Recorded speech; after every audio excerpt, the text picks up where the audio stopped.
see you. Good to see y'all. I live in New York. Yeah. Are we all good?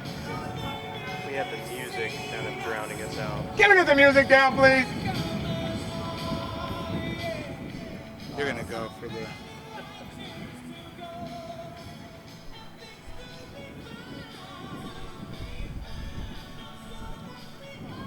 It's good music, good song.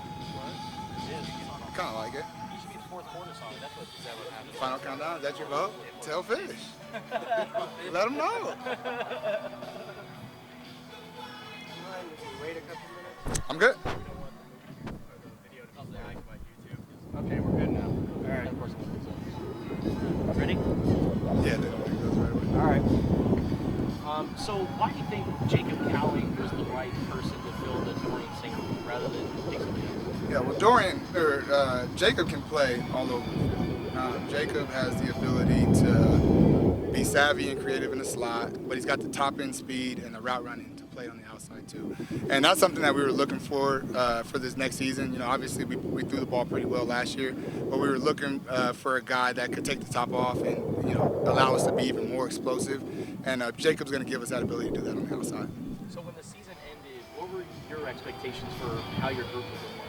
Yeah, I mean, with the landscape of college football, you never know what it's going to look like the next year. And so what you just do each year is you trust the process of the offense and what we got going on. And then as we get into spring ball and fall camp, you figure out who wants to play what position. And, we've done that a lot this spring. We've moved a lot of guys around to kind of see what they're best at. And, certain guys, you look at them, you think because of body type, they have to play a certain position, but then you put them at another one and they flourish at it. So that's what we do. We just try to figure out who's best at what spot, and then we plug them and see what they can do.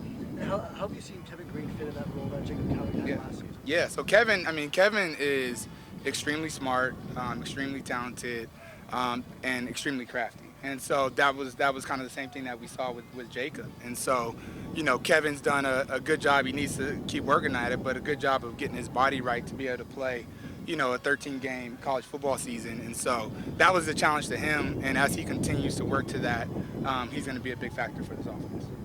You talked about adding stronger. Yeah. Referencing out of it this spring with that vision. Yeah, he's done it all. I mean, he's done a fantastic job in taking care of his body. He's put on, I don't know exactly how much, but he put on some good weight. But the biggest thing outside of the weight is just body maintenance.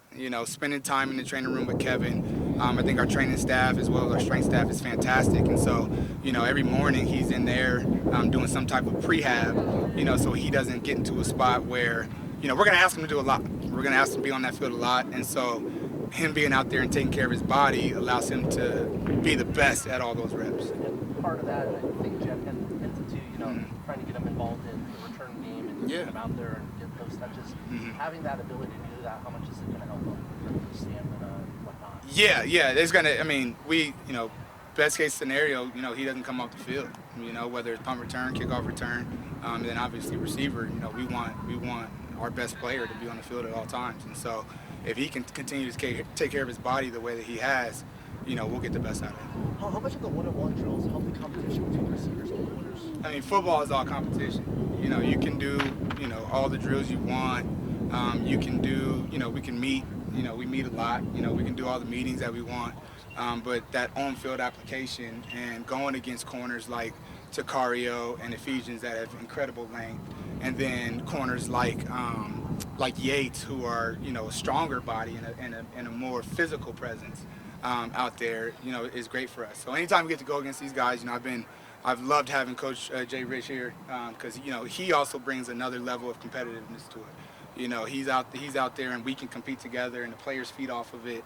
And so just going against those guys every day is going to help us be what we need to be. Surprised at how fast Riley and Hayes started.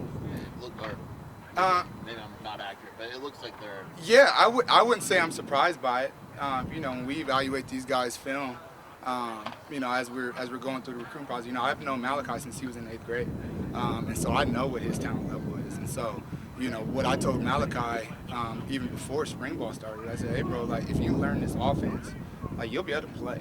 There's no question about the talent. It's my job to make sure the technique is right and that they know the plays. But I don't coach that natural talent, so I knew what it was when it was coming in. Same thing with Devin. You know, same thing with Devin. We finally got him a big play. He showed up a lot early on and then just a little quiet the past couple of days. But today he showed up and made a couple really nice plays. And so the talent level is there. It's just them learning the technique. That's all it is. And those two in particular, are they on what kind of path are they on between like Cowing and maybe a guy like Kevin Green? Yeah, I would say the same.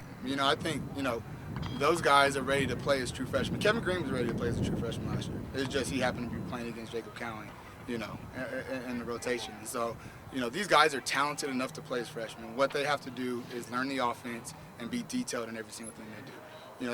That's the beauty of what we've been able to do as far as recruiting with receivers is we brought in a ton of talent. And so, you go from a guy like, I think T-Mac's probably the best example of it, right? You bring in T-Mac with this tremendous amount of talent. Why he was so successful early is because how smart he is, And so the more Malachi, Devin, Kevin Green, AJ, Rex, all those guys, Chris Hunter, the more that they spend time learning the game, they're all talented. Jackson Holman, they're all talented enough to play right now. Maybe a bigger rotation of wide receiver than you had last season. Yeah, I do. And the biggest thing, and these guys know that, it's no secret to our receivers, is they have to prove that I can afford to have T-Mac and Jacob off the field. They got to be out there and they got to be right and they got to make plays because if not, I'm going to keep the best guys on the field. We always tell the guys every day the best guys will play. So if Malachi Riley shows that he's talented enough to play, I have no problem doing it. He just got to prove it. All right, that's our time. Appreciate you guys. Thanks.